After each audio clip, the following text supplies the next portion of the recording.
Assalamualaikum warahmatullahi wabarakatuh. Perkenalkan, nama saya Muhammad Ryan Fareza. Saya di sini tidak sendiri, saya sudah ditemani oleh Bapak Indra Nuari sebagai narasumber saya. Kebetulan beliau mengajar di SMP Negeri 5 Tanah dan beliau mengajar bagian bidang seni budaya atau SBK. Selamat siang Pak, apa kabar? Selamat siang, alhamdulillah baik.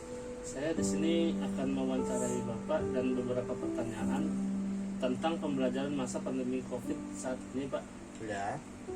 Langsung saja saya mulai, Pak, dengan beberapa pertanyaan pertama, yaitu metode pembelajarannya Bapak bagaimana saat pandemi COVID saat ini, dan aplikasi apa saja yang Bapak pakai saat ini. Metode pembelajaran saya itu yang pasti online ya, atau pembelajaran daring ya, dalam jaringan. Biasanya bisa juga dengan luring itu kalau kita tidak, anak-anak ini tidak mempunyai fasilitas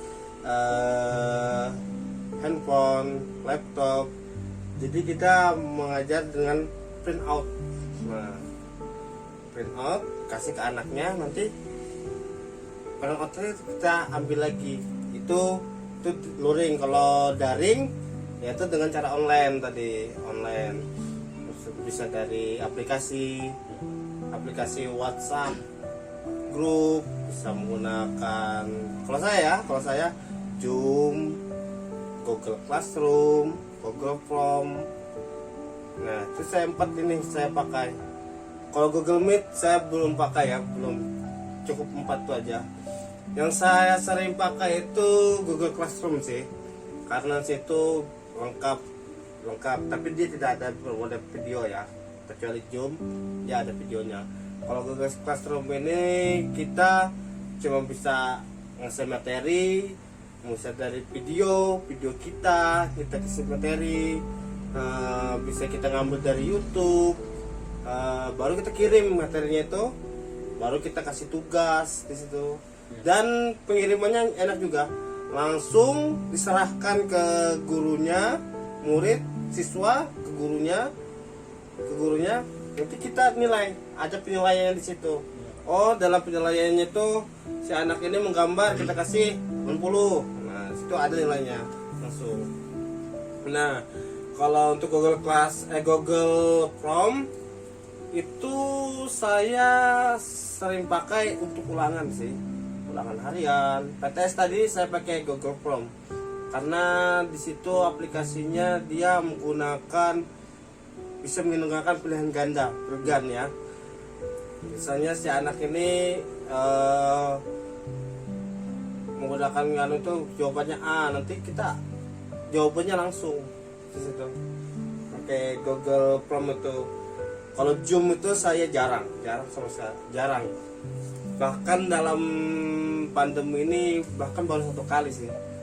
1 kali dalam 1 kelas. Jadi 8 kali kalau saya mengajar 8 kelas. Nah, itu jarang sekali saya menggunakan. Yang sering yang saya gunakan itu Google Classroom sih, saya pakai. Ya, lanjut ke pertanyaan kedua, Pak. Ya. Dan apa kelebihan dan kekurangan dalam pembelajaran daring saat ini, Pak? Kelebihan dan kekurangan ya. Iya, Pak. Kalau kelebihannya apa ya? Ada kelebihannya. Kita dalam pandemi ini kita banyak belajar dari aplikasi-aplikasi. Banyak yang kita baru pelajari. Contohnya Zoom, yang awalnya kita tidak tahu, jadi tahu. Google Classroom, sama dengan Google Form. Kalau WhatsApp itu ya dari dulu kita tahu sudah ya. Bahkan kita sebelum ada pandemi kita tahu WhatsApp. Kalau Google Classroom ini saya baru tahu. Itu ternyata begini kegunaannya. Ternyata bisa menggunakan jarak jauh. Nah, kalau Zoom itu yang paling bagus sebenarnya untuk kita. Kelebihannya itu seandainya pandemi ini sudah berlalu, Zoom itu masih bisa diperlukan loh sebenarnya ya. Misalnya kamu ada di Medan, saya ada di Tanah Brogot, si C ada di Surabaya, si D ada di di Jakarta. Nah, kita bisa rapat di situ sebenarnya. Jadi melalui pandemi ini kita tahu gitu nah, adanya berapa aplikasi-aplikasi yang bisa digunakan jarak jauh. Iya. Kalau untuk kekurangannya, kekurangannya ini sangat negatif banget ya. Dengan pembelajaran daring ini, kekurangannya itu sangat negatif banget. Contohnya kita biasanya dengan tatap muka, ini dengan jarak jauh, kita tidak leluasa untuk mengawas kekurangannya tuh. Biasanya contoh di kelas, misalnya tatap muka ya, tatap muka. Kita di kelas, kamu, baju kamu masukkan. Pasti mereka masukkan kan, karena kita ngawas langsung. Berbeda dengan pelajaran daring ini ya. Misalnya kita menggunakan Zoom Meet ya. Baju kamu dimasukkan. Kira-kira dia mau nggak dimasukin bajunya? Nggak mau kan? Ada yang nurut, ada yang enggak, karena kita mengawasi terbatas. Berbeda kita tetap langsung. Kalau misalnya dia ngelawan ya kita bertindak langsung kan. Kalau misalnya online ini kita susah bertindak langsung. Nah, kalau dua itu pengumpulan tugas sih. Pengumpulan tugas itu kalau misalnya kita tatap muka itu kumpul tugasnya, kumpul semua. Kalau menggunakan aplikasi online ini susah. Ada yang mengumpul 5, ada 15, ada yang mengumpul 20, ada yang bahkan sampai 3. Saya pernah ngalamin.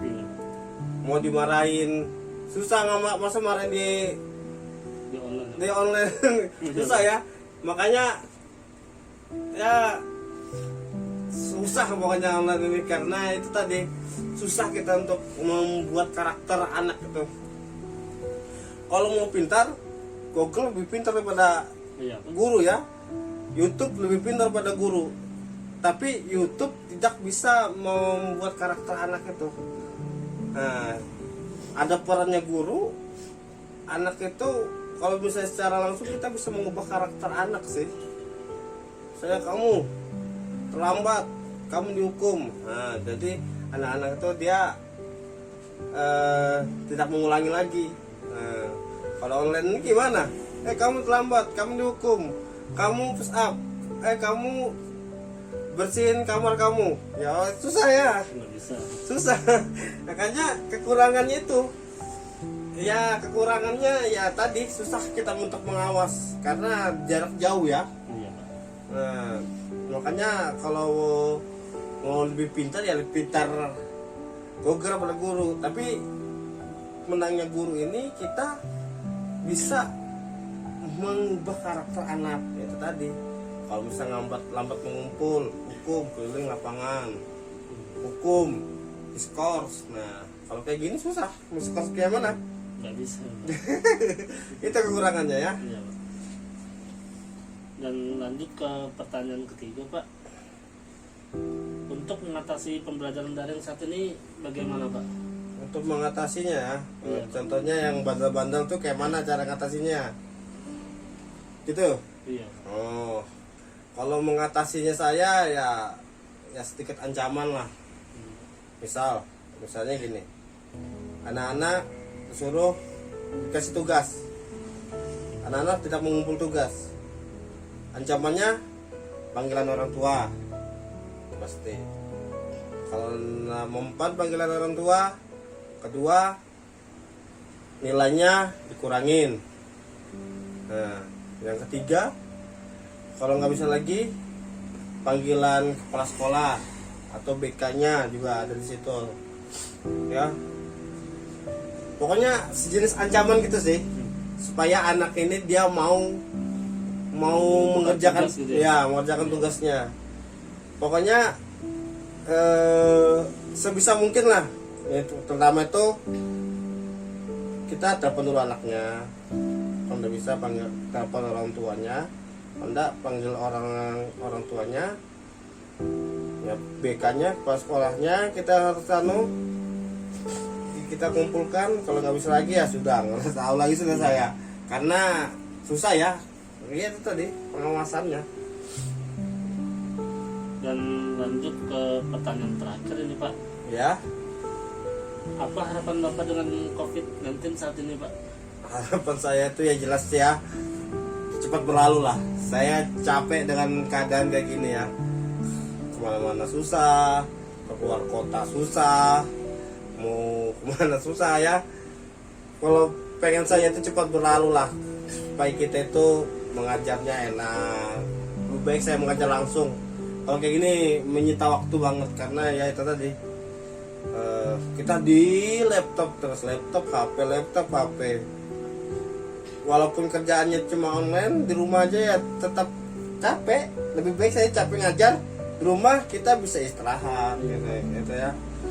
Ya, kalau kesah saya gitu ya. Kalau masalah pandemi ini harapan saya ya cepat berlalu lah. Mudahan vaksinnya segera ditemukan. Segera bila sih ditemukan sih ya. Mudahan aja gitu nah. Mudahan. Daripada kayak gini ya gini terus kita mau sampai kapan gitu. Ya Pak. Ya, mudahan vaksinnya ditemukan, harapan saya. Ya udah itu aja. Kembali normal lagi. Ya udah Pak, sekian dari hasil dari mewawancarai Bapak ini Pak. Terima kasih atas mau menjadi narasumber saya gitu Pak. Ya. Semoga Bapak diberi kesehatan, sehat selalu dan panjang umur Pak. Amin. Ya sekian dari terima kasih atas hasil wawancara tadi. Mohon maaf apabila ada salah hilaf, mohon dimaafkan. Sekian dan terima kasih. Wassalamualaikum warahmatullahi wabarakatuh.